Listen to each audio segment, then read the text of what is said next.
Kok apik aku ora tau sakit. Eh? Sakit Elisa mbok lem-lem mbok pangku. Mangko aku wis 2 minggu ra mbok kapak-kapake nang omah. Aku ra melu masane. Iki gara-gara gareng iki lho, gareng iki lho. Nek kene ketemu Elisa aku gak digawe. Apa kuwi? Apa kuwi? Aku janjan sing tukang Aku yo obong. pinter ndalang. Iya aku percaya, aku perkara awakmu percaya. Apa kuwi? Aja meneh kok dalang ngremus bojo iso. Mbak Lisa. Ngaturaken sugeng dalu wilujeng dalu masange Yulimbo Pacaya Kuntadi ingkang kula tresnani Pakde Gareng ingkang kula hormati lan kula puji-puji pepunden kula Amin, Minul amin. yang jagat raya. Pemuda jagat raya. Aku kaya globe. Sampeyan aja kesusu seneng. Terbukti loh. Seorang gareng iki ora mung siji lho, saiki teng tlecek kaya tumo ning dindi ana gareng pletek niku kan berarti Minul yang jagat raya. Nek ya ora kaya tumo to. Kok turu pating telecek kaya telek. Itu berarti kan berhasil toh Pak De. Sampai di istilahnya banyak yang meguru kalian panjenenganipun. Aku ora iso berbagi rezeki arupa duit ning berbagi rezeki arupa kepinteran. Kabisan, ilmu. Nah, niku lebih apa ya? Lebih mendalam dan bisa lebih durasinya lebih panjang. Nah iki wajan kabejan piyai mriki niki sponsoran niki Elisa sapa jenengmu? Niku lho sampun katulis kaserat Elisa Orcarus Alaso SSN MPSI. Oh, sarjana seni mampu pesing. Magister psikologis. Jangan emosi, waduh, jangan emosi. Mas Elisa Orcus. Ora pecus. Orcarus Alaso. Orcarus Alaso. Injil leres. Orcarus Alaso ki apa nama marga do? Boten. Laso ki Orcarus itu maksudnya ki shining. Nur nek cara Jawa. Oh. Cahyo. Iku. Ya, nah sama cahyo. Oh, cahyo. Nah, basa kerene Orcarus. Cahaya. Jane Orcarus karo cahyo iki padha. Plek. Gitu, sama arti. Plek. Sama arti. Ning akhire ra iso plek mergo bojone galak.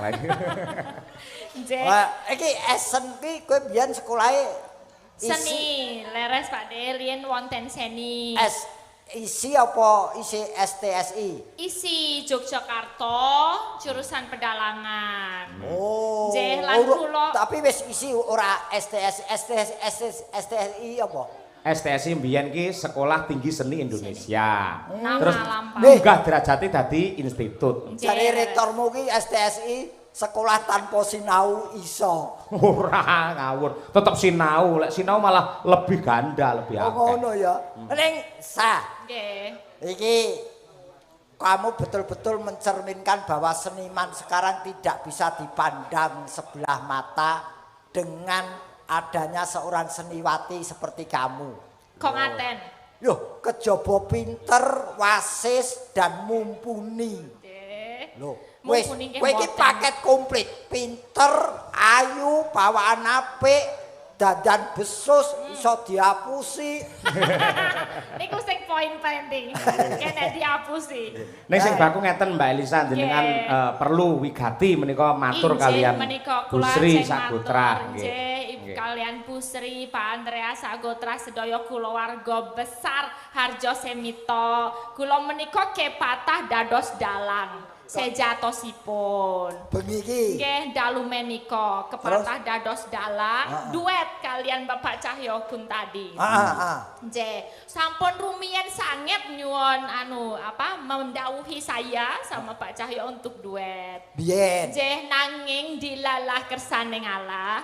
Menika kula wonten alangan. Nggih, alanganipun dilalah ibu saya baru sakit jadi enggak ada waktu untuk bisa berlatih. Nggih, kencan bareng karena harus menunggu di rumah sakit lama. Betul. Dadi yen nyambut gawe separuh-separuh ya ora apik. Nggih, leng mekaten. Jadi kemarin saya izin Bapak Cahyo sama bisa diteleponkan pada Ibu Sri dan keluarga. Menawi kula nyuwun pangapunten ingkang kathah mboten saged duet kalian Bapak Cahyo. Ning upami Elisa sios dalang mengke malah bingungke Bu wong ngomongane pating pelkutuk ngaten. Oh iya, setetek yo ngerti aku wong yo sinau nggon dalang yo Kok setetek ki opo? Paham aku, aja sepelekake aku. Ya piye? Aja sepelekake aku. Sepelekake. Aja sepelekake. Setetek aku ora mudeng kok sepelekake. Aku ya iso tetepan walaupun mung setetek mboko setetek. Setitik mboko setitik. Ora seteteke diboko. Niku maksud kula, nggih niku kula saged lah. Saged. Nggih. Ning gandeng wektune ora iso, iki ya nyuwun pangapunten, kepeksa ora iso. Boten sakit. Dilalah ini nggih kula mboten Natalan kalau wingi juga karena ibu sakit sama. Jadi emang waktunya sangat mepet sekali dan sangat mendadak.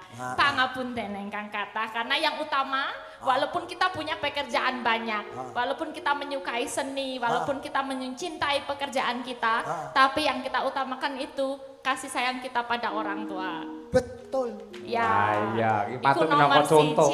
Kuwi sing marake awak dhewe iso rumaket anggone paseduluran dimulai dari rasa cinta kita nomor 1 karo ibu. Betul. Nek wis seneng karo ibu, mencintai ibu bagaimana beliau melahirkan kita, kita sadar diri. Ojo nganti natoni perkataan kita, ojo nganti natoni ibu. Ya. Seko dhewe menyayangi ibu nanti kita bisa tuwuh rasa tresno awak dhewe karo bapak. Nek wis tresno karo bapak ibu, iso tresno karo sedulur kabeh. Sak keluarga besar Harjo Semito iki mergo saka awet mung rasa tresno karo wong tuwa. Iki.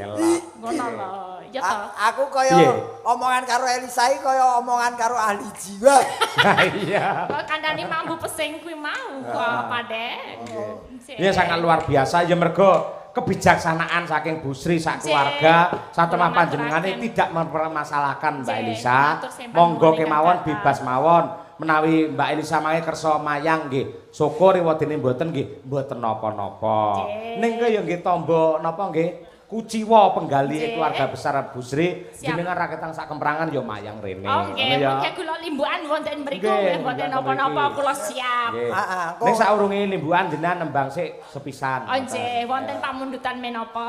Mboten, menika alhamdulillah mboten wonten. Saking streaming nggih mboten wonten. Mboten wonten, merdika panjenengan kagem keluarga besar Eyang Harjo Semito. Monggo merdika Mbak Elisa. Sing petingan kanggomu, Nduk. Petingan apa? Kadung Tresno, Pak. Oke, siap. Nggih, Kadung Tresno sak bawanipun Mbak Lisa. Siap. Kadung Tresno. Gareng kemeruh ora. Nggih. Darminto iki. Apa? Darminto. Oh iya. Nggih. Rina wangi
jero ati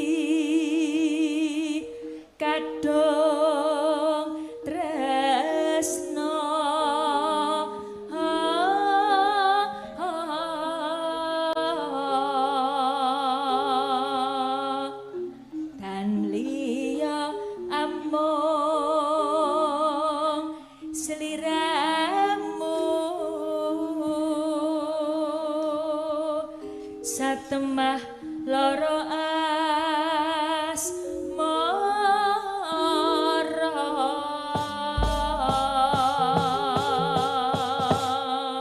Wah, sampun menika Pakde ngaturaken kadung tresna pamundutanipun Pak Sinten menika.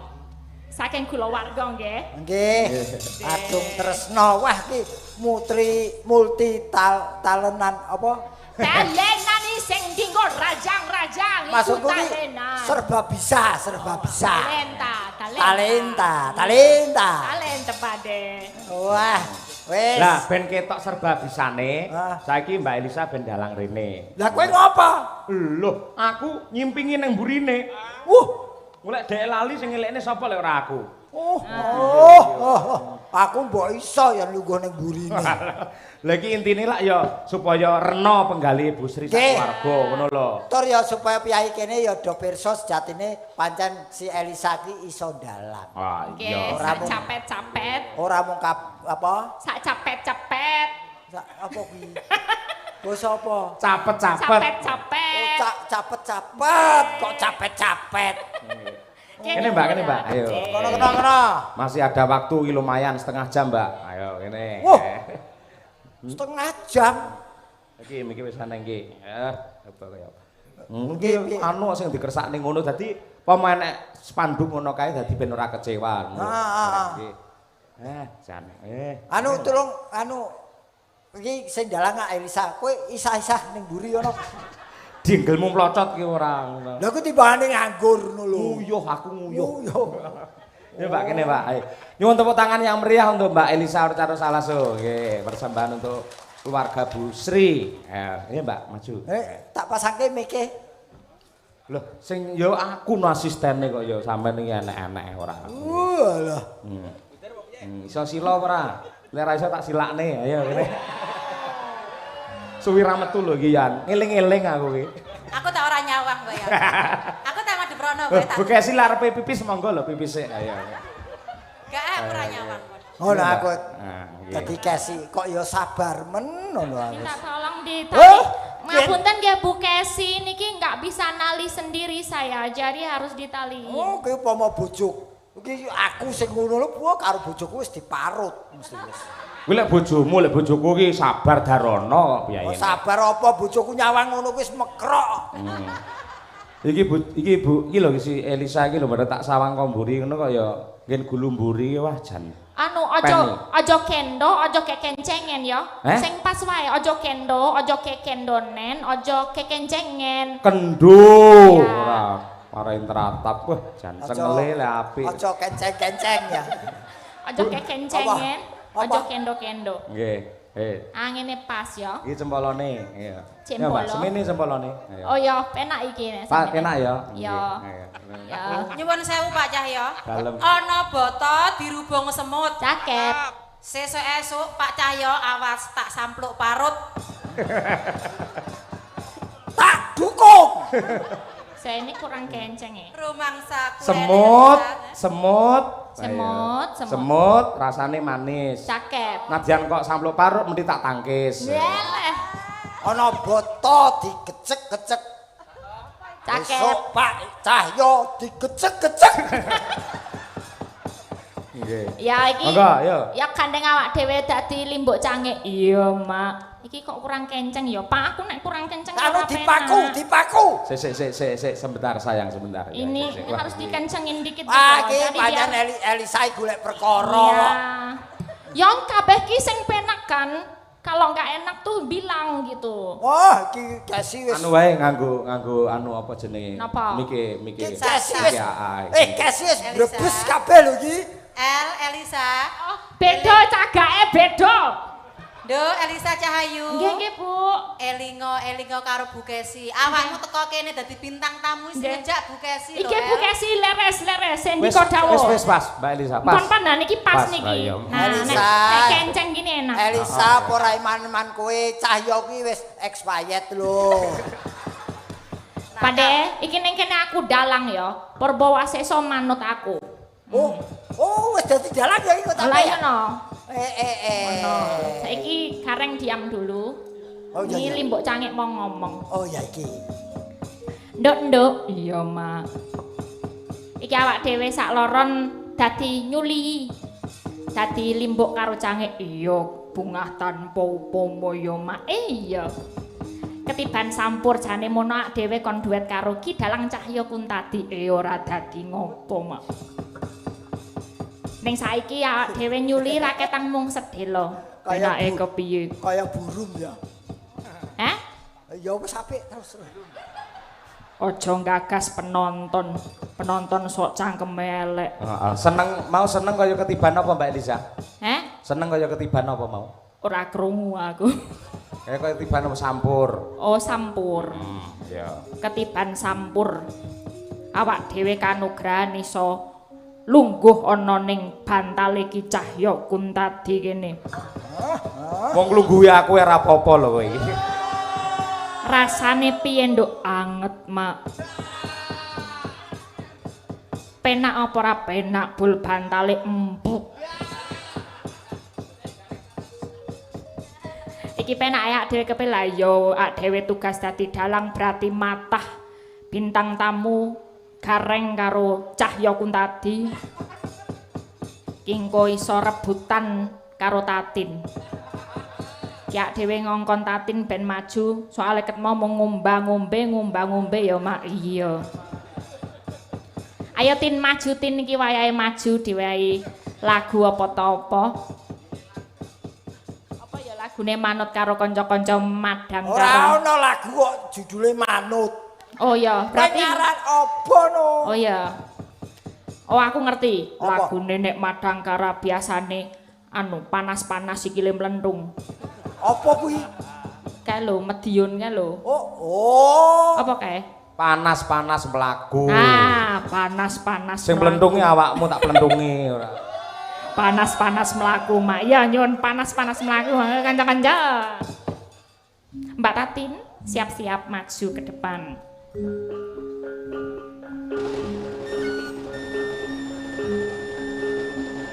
Sepur Argo Bromo segera diberangkatkan.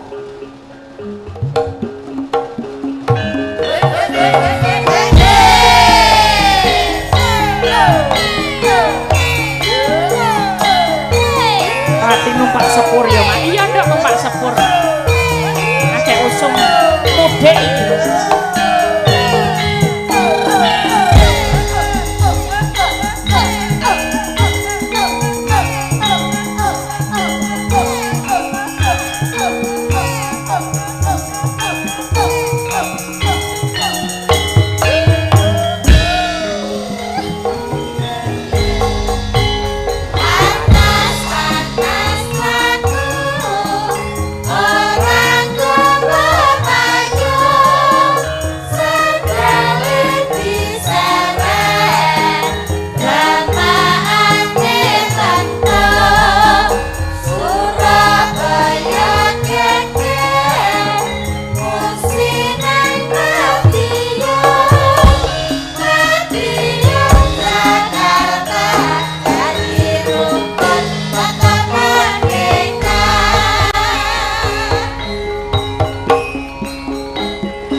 Selamat malam Sugeng Dalu Mbak Tatinku sayang.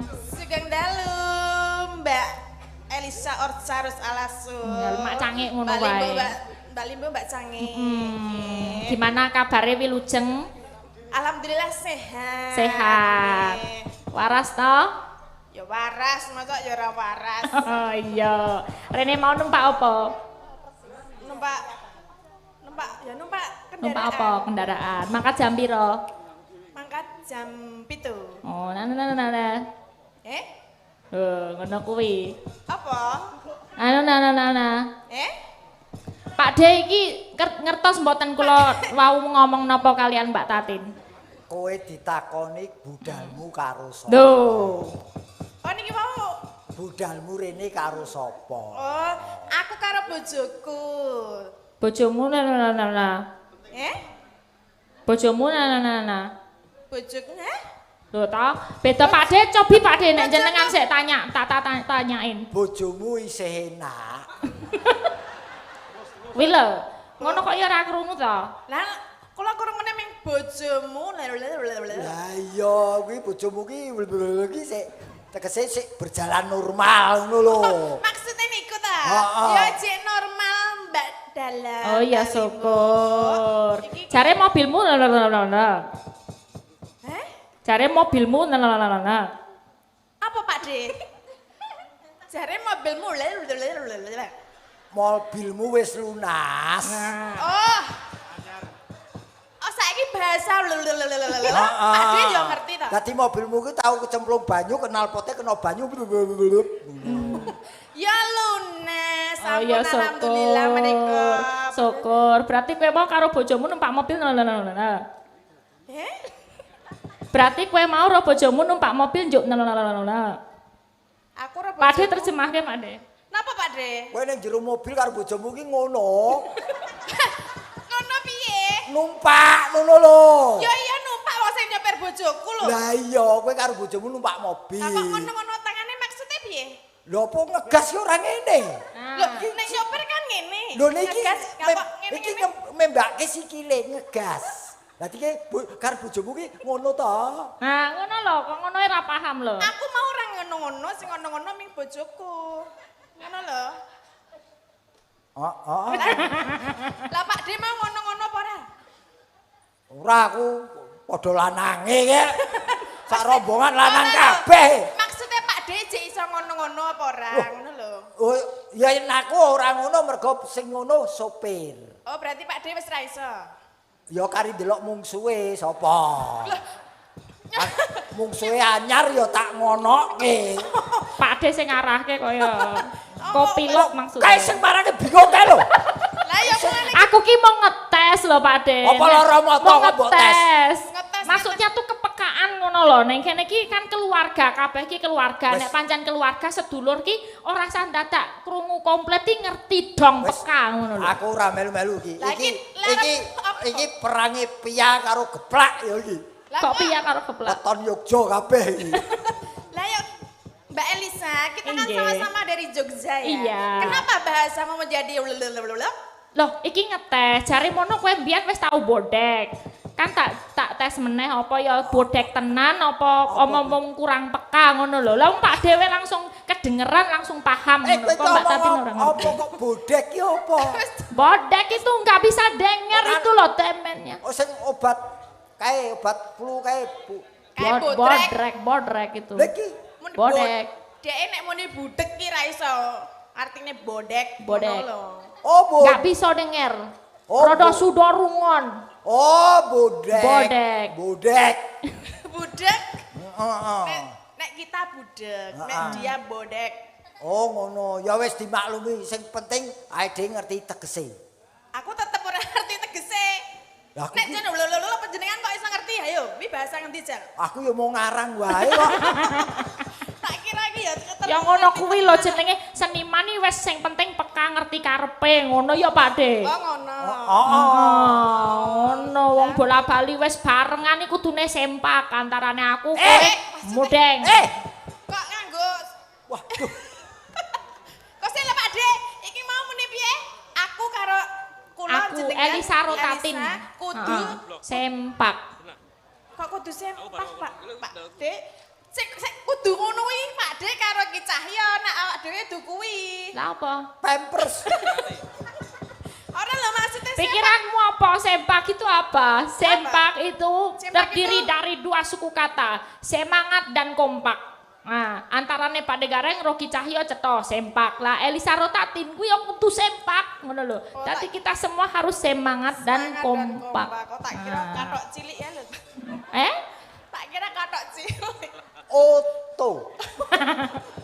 Mbak Tatin iso apa ngucapake apa kanggo keluarga Pak Andreas Busri, Oke. keluarga Eyang Harjo Semito. Sik sadurunge ngucap ki anake sapa mbok kon mulih kuwi. Iki Wong iki nonton to. wayang kok sedan kotak. Iki engko arep tak sangoni 100 kok engko ngewangi aku. Ayo mbok kon melu rene wae kuwi mbangane nang kono. Ah, itu sekali tempo dadi bintang tamu lho. Heeh, engko bar iki, bar iki. Aja cerewet semene iki engko sing bayari aku kabeh ngawut ya ora. Alah kowe Suara. bengi iki kowe karo aku kuwi melu kes. Melu Bukesi betul. Oh, podo andane. Ayo, Ayo Mbak Tatin. Nggih. Kagem keluarga Bu Sri kalian Pak Andreas mugi tansah pinaringan sehat nggih, lancar rezekine, mugi tansah apa jenenge? Apa lha apa? Kok aku dadi ngeblengkot sih. Mugi tansah pinaringan lancar rezekine, Rezeki. terus tansah Rukun. guya perukun, bahagia mulya mboten enten apa Alangan setunggal penapa ngenten nggih. Aku nek kon ngomong karo kaya Elisa ora iso blek-blek. Tur ya kowe iki ndongake wong ki ya percuma kowe ndongakno awakmu dhewe sik. Oh ya Mbah. Karena- Mbah. Babeh. Lah sama Aku meso aku lho Pak De, saya rodok meso Aku lho. kepethuk Tatin tuwa men Mbah ki. ketok iki mbiyen ki kulite ki urung jengker-jengkerit ngene kok saiki wis Memang muni nek wis ngeluntong ngono to. biyen ki jek alus ngono lho jaman Aku ki almarhum Pak Seno. weton kraton. Dadi ora jarik tok sing tak wiru, kulit ya tak wiru. Oh ngono. Dadi ben komplit dadi sak Komplit. awake kabeh wironan. Aku kepethuk Tatin dadi tambah umur aku. Lah jenengan sakniki yuswa pinten Jal? Ora usah takon kok ndak mbok nyang. Kok dinyang sak menehi piro? Ora ya, ora, tidak ada rahasia buat saya. Saya tahun depan 60. 60. Wis tuwek ya. Mulane kok dinimbah kok ora gelem. Lah aku urung duwe putu kok. Apa nek mbah iku kudu duwe putu? Meh duwe putu lho. Meh. Nek ciri khase wong diundang mbah yen wis duwe putu, sok yen putuku lahir undangan mbah. Oh, 60 tahun kok urung duwe putu ya. Loh, aku tertib kok. Tertib ta? Oh, berarti iki belum mbah. Ya sepurane nggih. Sapa jenenge Om? Ah, wilih wang-wangun. Om. Piye-piye walaupun lanjut usia, orang itu pengennya dianggap punya jiwa muda. Oh ngono. Jadi walaupun lanjut usia, itu pengennya dianggap berjiwa muda, tetap timur. Cah loro ki do arep rebutan warisanku wadine. Ya ora. Kene mbah kono jiwamu. Wis iki saiki kowe kudu diketoke kaprawiranmu mumpung kepethuk dalang wedokan kuwi. Kok dalang wedokan? Kok dalang wedokan? Wedok. Iya dalang wedok ning ki cake kaya wong lanang dadi wedokan. Nah, Mergo dalang kok tetep sikape kudu kaya wong lanang. iya Wong bener. lanang. Nek dalang wedok iki malah penak apa luwih gampang apa luwih angel? Lho, Angel dalang wedok kuwi. Angele piye? Angele iki nggo nyabetke wayang kuwi ora seprigel karo dalang lanang.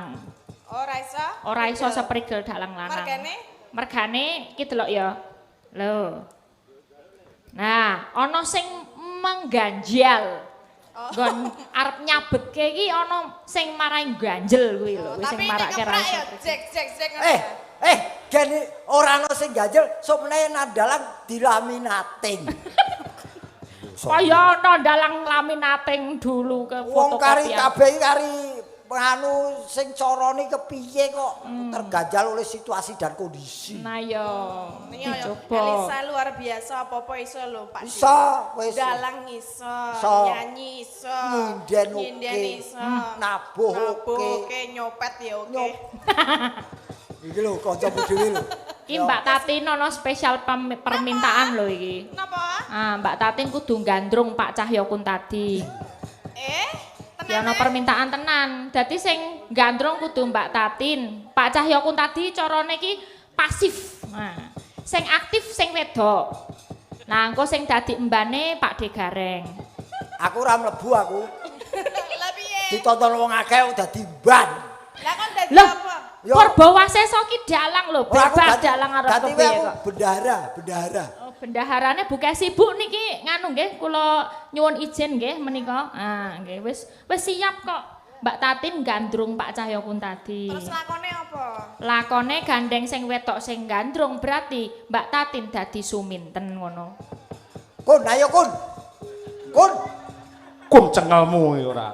Nah, Oh, yo Sing aku. komplit ngono lho. aku- Cahyokun tadi Pak kan. Cahyokun lah, tadi engko aku- dadi Mas Broto. Mesune karo Elisa kok ndengoke karo aku. Ayo. Ya. Oke. Biasane aku lek diperintah karo sapa-sapa iki emoh. Mal terus. Gandeng sing perintah iki wong ayu to, dadi aku gelem malian iki. Oh, ya. Ya, sama-sama. Oke. Halo, Ini tenang aja. Ini cowoknya pasif. Jadi yang aktif nanti harus yang cewek. Nah, kok nek Mbak Tatin kurang aktif engko tak kritik engko dicomot karo Bu Kesi. Oh, dicomot kok wis lunas kok. Oh, toh, kok aku urung.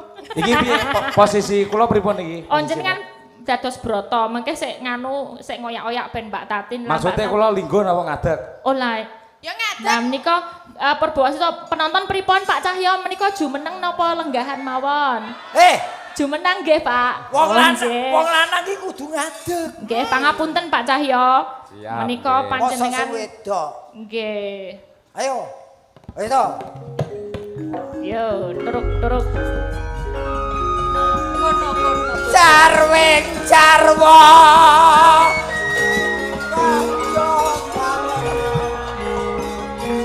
Pak De bareng nyiarin dulu ya, Pak De. Ya. Yun, para rawuh. Gandeng pemainipun ketoprak namung kalih monggo kula aturi kondur mawon. Aja no. Nyiarke sing apik ngono lho. Nggih, dalu menika giaran ketoprak Cahyo Kumala. Kanthi sesirah apa? Kanthi ira-iraan. Kairan. Nggih niku lakon apa? Suminten gandrung. Suminten gandrung. Suminten itu. Gandrung. Tok tok tok tok tok tok tok tok tok tok. Rok. Tok. Wah, sabar delo. Ngopo? Kekantem lampu lho. Polahmu kaya ngono kok ora. Ayo, Mak. Mas Brata. Kusik. Ndak sawang yen ora kleru kang dadi panyawangku. Iki kaya suminten sing mrepeki aku. Kula Den Mas Brata, kula menika sampun madosi panjenengan wonten pundi-pundi kemawon kok ya ketepune nang kene ngono lho. Bekasi ora sir pipis-pipis sik ngono lho ta? Den Mas, Kepiye kula suminten? menika madosi panjenengan ket wonten pundi to? Kusik Toko ayo, kudune kowe lak ya ngerti karo tata krama. Lah napa to? Kowe iki wong wadon.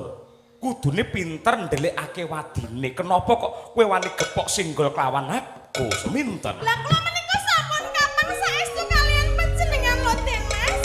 Banjur yen wis ketemu karo Mas Broto, apa sing bakal ndok tindakke ae?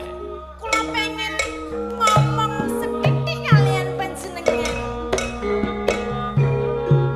Mara kaki matura sing ndok karepake kepiye?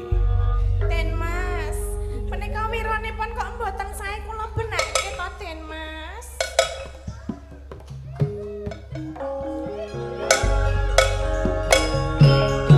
Sena.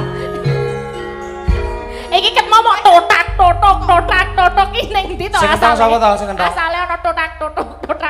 Kowe iki ra pinter sik Mbak. Sampeyan dadi Mas Broto dulu, tak ajari carane ngentong sing apik. Ma, aku Wis to. aku kadung anget ning kene kok. Wis to, ndah. Ben Oh, ngerti ya. carane ngentong. Sampeyan lak pemain wayang wong, Allah, rung ya. kulino ketoprak, ben ngerti kentongane Ya ketoprak. aku seneng lho, kae wis mulai abang lho, Kesi wis mulai abang lho. Terus lho ya. Oh, ora bar iki terus biru kok Dek engko. Masamu. Ayo. Lah kowe ganggu lek kowe ketoprak. Ora wis tak tonton. Tonton iki, tonton tenan iki. Serius. Totok. Kowe ngerti ora bedane maling karo ketoprak? Kesuwen ya kuwi ya. Den Mas, Piye suminten? panjenengan menika mboten mangertos glagatipun kula. Glagat sing kepiye sing ndok karepake? Nek jenenge wong tresna menika rak nggih kados ngenten iki napa kados panjenengan mboten kraos atinipun panjenengan menika napa mboten kraos to Den Mas? Sing kok demek kene sing obah kok liyane. Den Mas. Kusik ngene. Suminten. Apa kira-kira kowe ora kulak pawardo adol pangrungu lamun to Den Mas Broto kuwi wis duwe pacangan? Saya tidak peduli.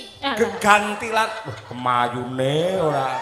Den Mas, kula Ketoprak saya tidak peduli. Mengko dhisik kok ngacung-ngacung terus to niki iki kula menika tresna saestu kalian panjenengan lho Den Mas. sing dadi mutiaraning uripku Kusik. Ah, Sing dadi arep nanti.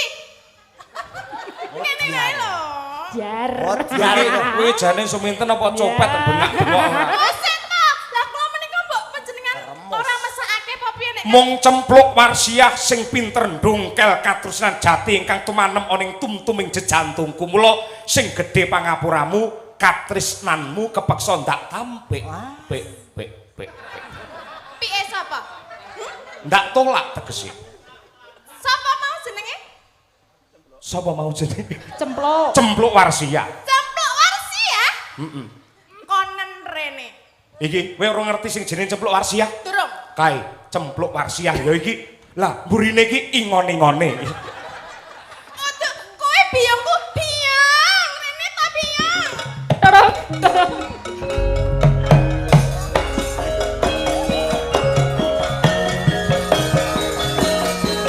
lah ya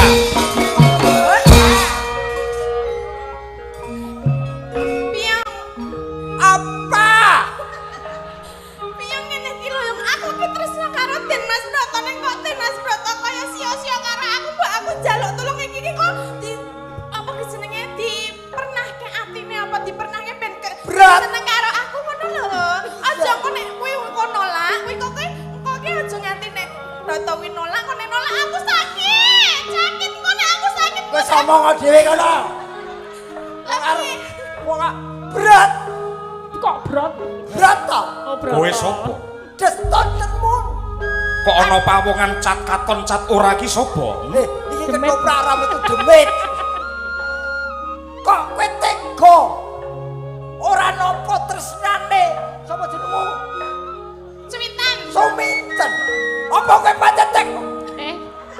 Mlatra mban Apa kowe ora eman nyawang ayune Suminten?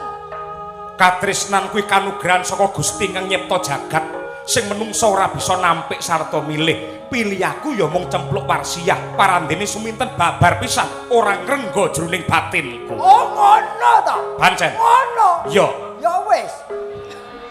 ora tanggung jawab Lah wong Den bener. Mas jenenge tresna kuwi jalaran saka kulino lho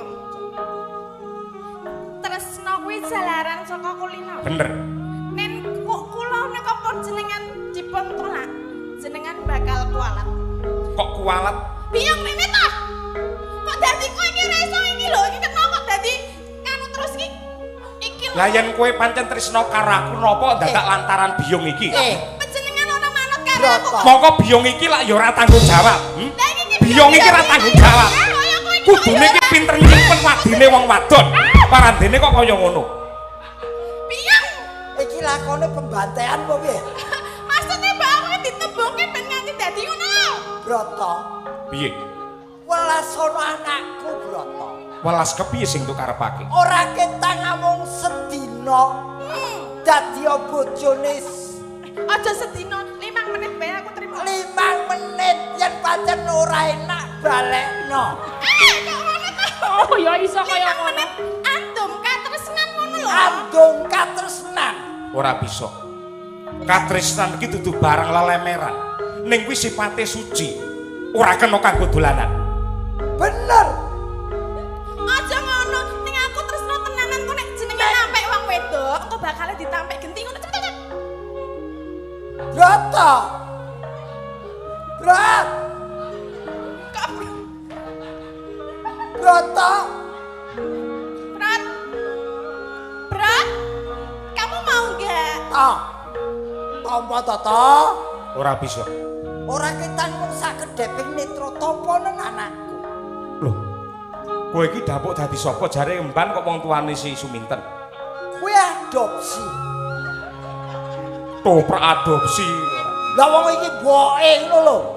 Aku iki boke Den Mas Suminten. Broto nek pancen kowe tresno karo jenenge sing ceplok warsiah konen rene praktane cempluk warsiah monggo Bu Kesi Rahayu tok tok tok tok tok tok monggo Bu Kesi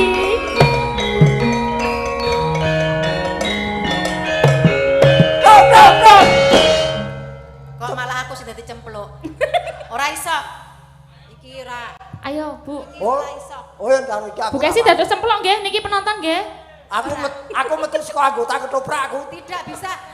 Ini gara-gara rumah tanggaku hancur karena kamu. Memangnya yang bisa dalang cuman kamu. oh Sana, kamu aku jadi cemplok. Tepuk tangan untuk Bu Kesi. Wah, tidak estu niki Bu Kesi akan menjadi dalang. Siap. Tintingane 6. Wayange dibubarke tenanan iki. Oh. Masane sing iso ndalang mung kowe. Kuwi len jejeg. Kuwi len jejeg keprak buanter mau ning omah bagane jejekin dasku kok. Gandaning kang sekar kedua. Tepuk tangan para lega. Lawan kembang-kembang menor. Bagi iki dalane akeh men. Arum ora usah nganggo iki. Moh aku kuwi tipakmu, moh. Winar lan ayat-ayat tayan. Kati kusum mangambar. Waraku sing dupa kanggo melon. Kelon kati mega lir membo Bathara. Piye coba? Wah, Masane luar sing biasa. dalang kok Elisa tok. Sayangku, luar Masane biasa. kok bisa? Aku malah lagi ngerti sama ini sondalang apike kaya Iso mengkono. itu diterus kena serpak ayo. Nandani lawang to kowe. Lihat langening kakanggian naglar panda moncar ayo. Sing marahi sapa kowe? Sanjis, ayo sangan.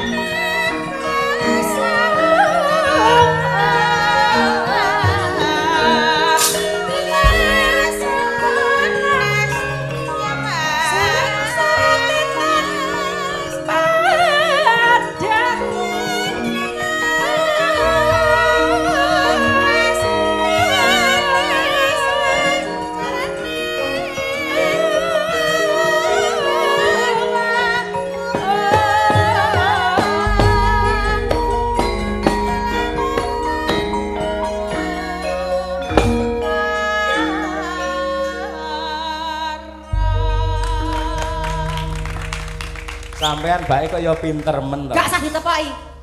Ora usah ditepok. Ya wis tak ngapura. Ning aku disayang sik. Wah, Dicium. yen pancen kowe ora gelem, ngene tak wakili. Aja. Dicium. Tinimbang timbang diwakili garing tak cium ya ora apa-apa. Ayo. Sapa? Sapa sinjen sing nesu sapa? Kene. Sudah. Ini cuman fragmen saja. Nyuwun sewu Bu Sri, Pak Andreas namung geguyonan. Ning aku asline ya iso ndalang aja mung Arisa tok sing mbok konok-konokke. Ya lek anu iso ndalang gawe grup dhewe kono apa piye kono. Sudah, aku duduk lagi. Ayo, Sa. Lanjut. Luar biasa. Saya so guyon jenenge geguyon ya kaya ngene iki. Ketoprak bar ki. Bareng. Balik ke separuh. Aku bayarnya penuh Wah, jan iki pancen yen iki kowe ora tanggung-tanggung. Elisa Tatin ki wis digodhog rampuk paribasane. Heeh, diplites ora iso mati. Ora iso mati. Wis ana wae kepinterane sing kudu ditokke. Mula mumpung iki ditimbali Bu Sri ning tlatah kene ditanjakke. Iya, genah. Ayo apa? Aja meneh kok kon nembang kon joget kon ketoprak kon usung-usung gamelan ku lho iso. Ora iso, ora iso. Wah iya. Kon gendong Pak Dre ya iso. Pilih gendong arep pamburi kene. Ya. Oh. Ya. Ayo kanca-kanca yoga bubuk sik ya. Kuwi Mbak Tatin kon nembang ngono lho. Nembang ki. Niki ngaturaken lagu Banyuwangen menika pamendhutan. Oh nggih. Apa lagune napa niku? Gerajakan. Oke, gerajakan. Monggo dipun aturaken lajeng kemawon. Ya derek mawon. Ning parandene kapercayane para kawula dasih marang para dewa malah babar pisan ora nduk gagas, babar pisan ora nduk gatekake. Mongko ingkang sinebut sifat wahyu. Wahyu ki sipate suci. Ning yogene semune ripalungguhan iki arep kok reka daya rekayasa.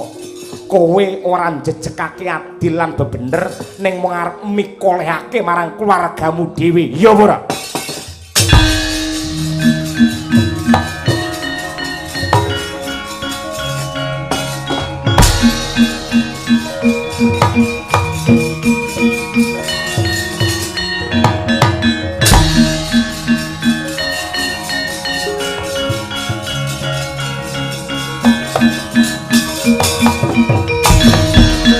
Wong ilah ing awik namastu namasidhan.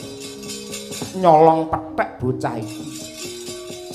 Ucape tatas tetes titis bisa ngreba kelawan reka daya sing bakal ndak tindakake. Ning Bathara Guru iki tetungguling para jama menungsa sing nguasani Tribawana.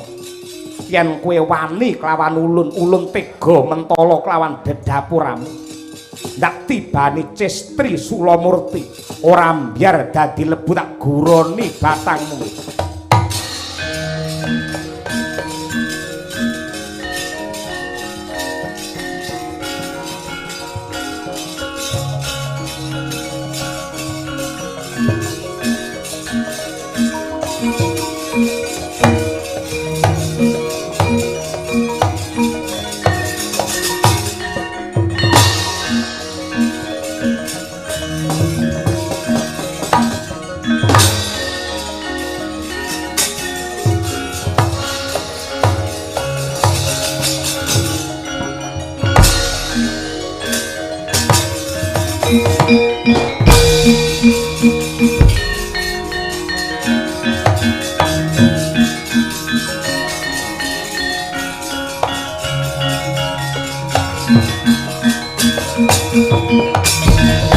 Sandya bala Pandhawa byaga mulung mangung siring sata Kurawa.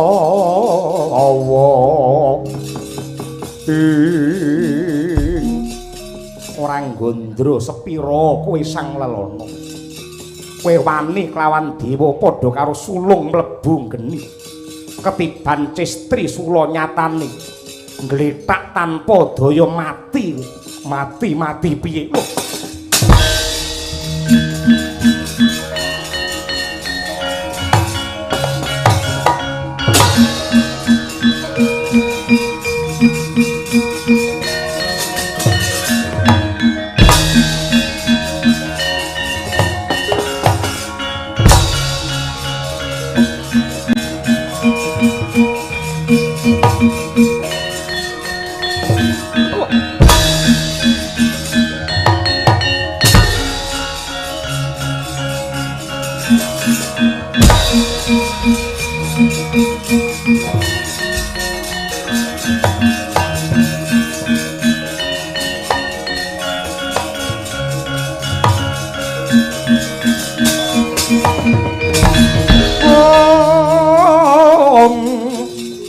Saranane wong yen luhung petah lopo kurang guling. Ayo Suramrata Jayamrata gerbuten aku sayuta mara saketi wuri. Paugeranku ngendikane para pinter sing bener bakale jejer sing luput bakale mawut. Becik ketitik ala ketara. Janji wahyu randuk wenehake marang aku. Suralaya tak gulung tenan.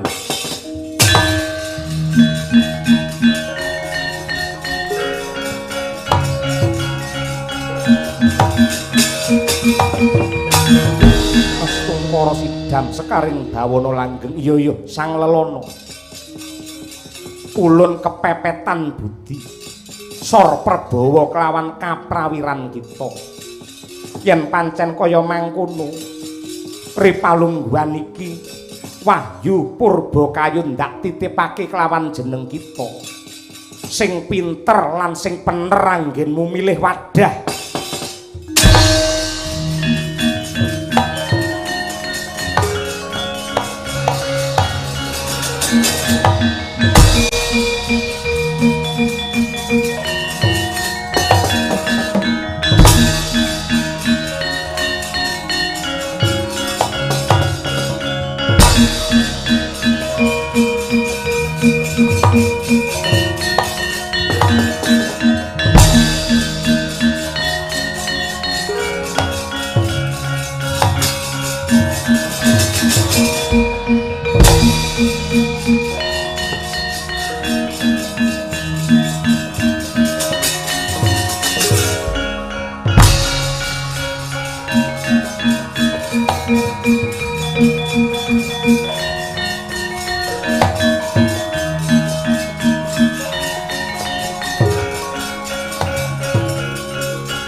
sapa iki? Nggih nyuwun pangapunten. Menika momongan kula naminipun Ndara Arjuna nggih Ndara Janaka. Ndak sawang iki mau kleyang-kleyang. Banjur ndak tampani dadane geseng gosong kaya mengkono satemah ora eling Purwadaksina. Kula nyuwun yen panjenengan ndika menika badhe paring pitulungan dumateng Ndara kula Janaka monggo mangtulungi. Kula mboten tega mboten mentala karo golek wayu urung entuk wae malah katriwandan kados mekaten yo. Rewang-rewang ana ndedonga muga-muga ndaramu iki bisa walaya jati.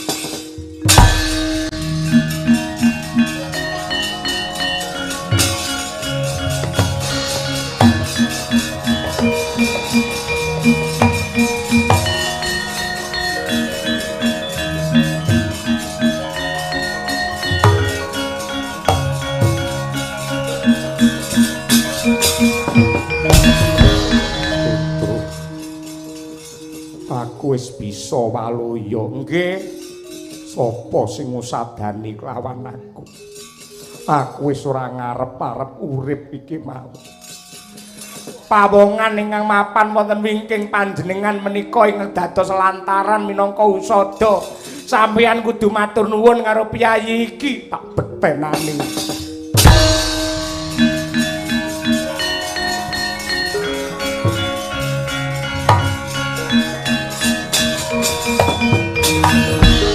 Nyembah sesedokan hanenggih panengah Pandhawa Dyan Harjuna lair tumus tekan batin nggih nyong aturaken panuwun sinembah dlamakane Sang Lelana kang mangkono dadi pertanda tumuruning nugraha wahyu purba kayun ingkang oncat mijil saking anggane Sang Lelana manjing mring anggane Sang Bagus Harjuna.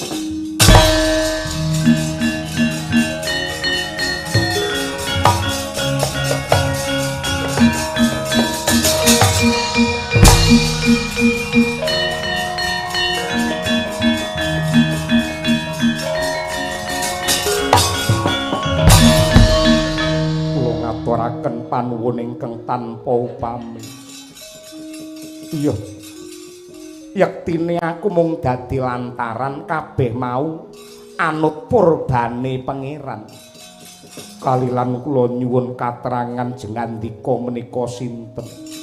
Jenengku Sang Lelana, Raden. Pedro nun ing atase ana piyayi bagus nganti kaya ngono. Lah rumah kula sak donya sing ganteng dhewe niku jenengan jebul kok sak mangke jenengan kalah bagus kali Sang Lelana. Sawangen dhisik to, bagus ya bagus. Mripate bloboke sak kenong-kenong iki. Gantenge kliwat ukur ngono rembes iki janjane sapa? Ora perlu ngrembug sing neka-neka lan werna-werna.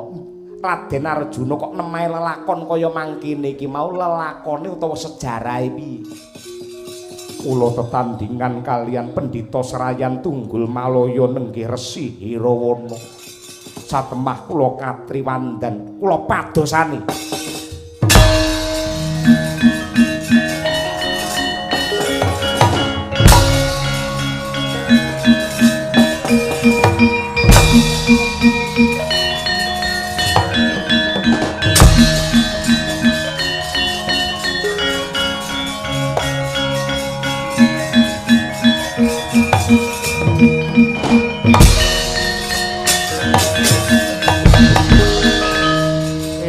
Sapa gantenge meh kaya Janaka ning kok beda. Iki Sang Lelana, kowe sing jenenge Hirawana. Ya, dasar para nyata. Ing atase gelarmu ki pendhita. Mapane dipundi lan ditata, dipundi pangandikane ditata ing reh solah bawane. Ning ya kene cacakmu kaya jagal menungsa.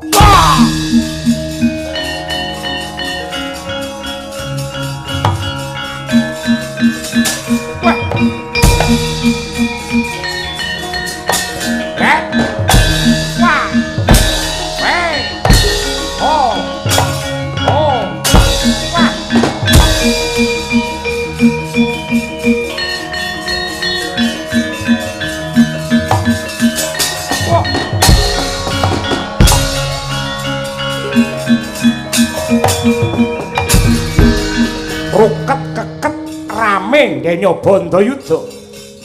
Hanenggih Sang Lelana kaliyan Resi Herawana.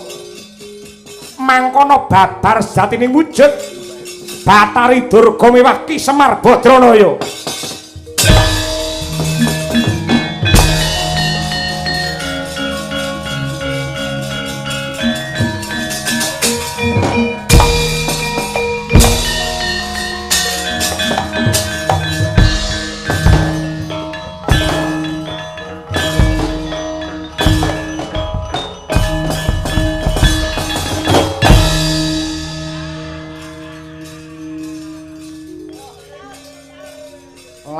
Enek pendhita bareng tak ruket kok angete ra umum. Jebul kowe Durna Durga. Durga Durna. Kowe arepe nyilakake ndaraku to kowe.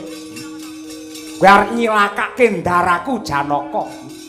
Aku wis niteni marambah makaping-kaping samu barang sing ndok tindakake iki mesti bakal hanjok marang kanistan.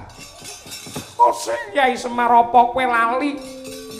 Wis kinodra dening jagat lamunta, Batari Durga ki widodari panggodha pangrencana, kewajibanku ya nggodha kelawan para menungsa sing bakal nampa nugraha. Mula kang kaya mangkono aja nesu karo aku, aja duka karo aku ya Kyai Semar, pancen kewajibanku sak jeke urip sak dawane jaman iki ya pancen kaya ngene iki Kyai.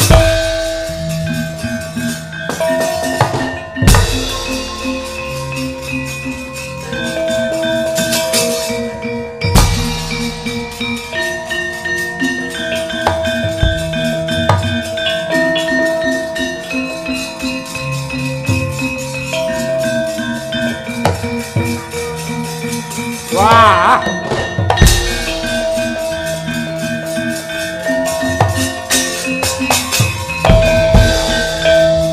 Jagat paribasan tak ubengi ping 7. Nitik sumunar mawa teja. Iki panengah Pandhawa sing jenenge Janaka. Dasar para nyata iki Bathara Kala. Wetengku kotong wis pirang-pirang sasi. Manuta tak nggih ganjel wadukku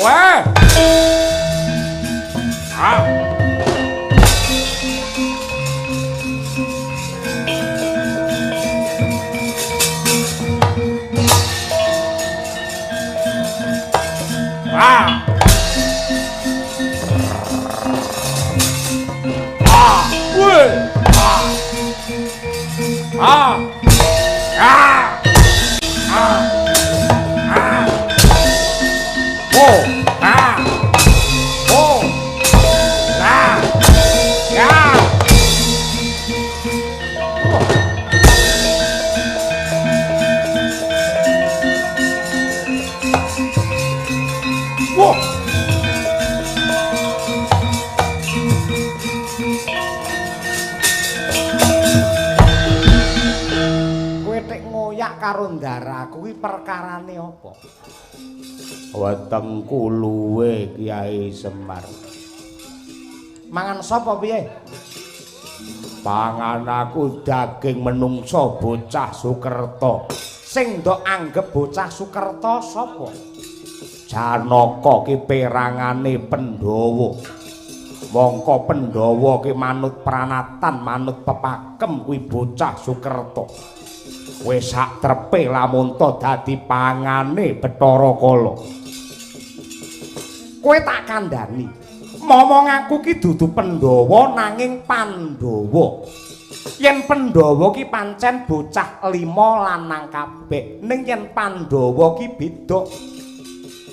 Pandhawa ki dumadi saka tembung Pandu lan Hawa. Pandu ki sesembahanku Ratu Ngastina mbiyen ya kuwi sinuwun Prabu Pandu Dewanata. Hawa ki tegese garwane sakloron ya kuwi Dewi Kunti kelawan Dewi Madrid. Mula iki dudu bocah Sukerta, iki dudu Pandhawa ning Pandhawa. Merga cah 5 lanang iki beda mbok, ngerti ra? Yen kowe nekat mangan, kowe mengko bakal antuk bebendune pangeran. Ning wetengku luwe, kuwi urusanmu dudu urusane Semar. Kowe golek wareg kena, golek mulya kena, golek pangkat lan jabatan kena. Ning aja ngidek-idek kancane.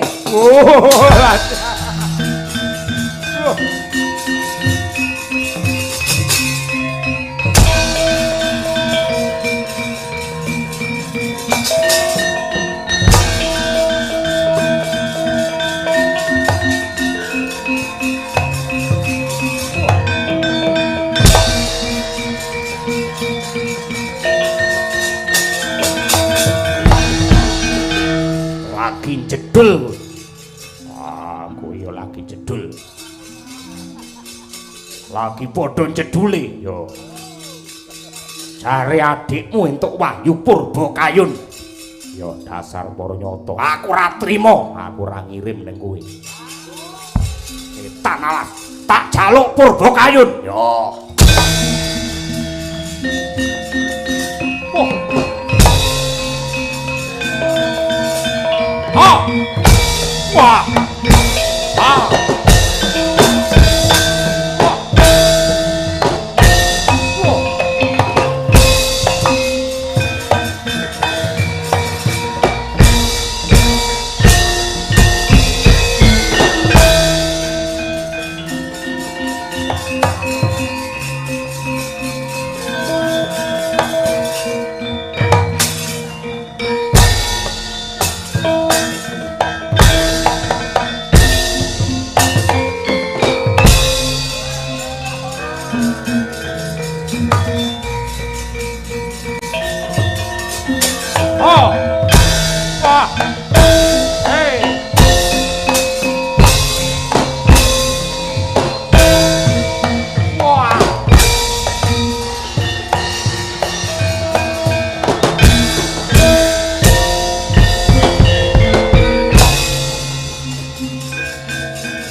Sing peteng wis dadi padang, sing ruwet wis kelakon dadi udar. Aku bakal nyembah delamamu, Kyai. Empun nalika kula dados sang lelana kala wau, wahyune nggih pun manjing wonten anggamu. Pancen wong golek wahyu niku angel ning angel melih ngreksa supaya wahyune niku kerasan melu sampeyan. Saya-saya niki wahyu purba kayun ingkang tegesipun wong sing pinter ngendhaleni kalian nepsunipun piyambak. Wong sing pinter ngendhaleni karo nepsune dhewe merga ning donya iki ora ana mungsuh sing abot kejaba mungsuh karo nepsune dhewe.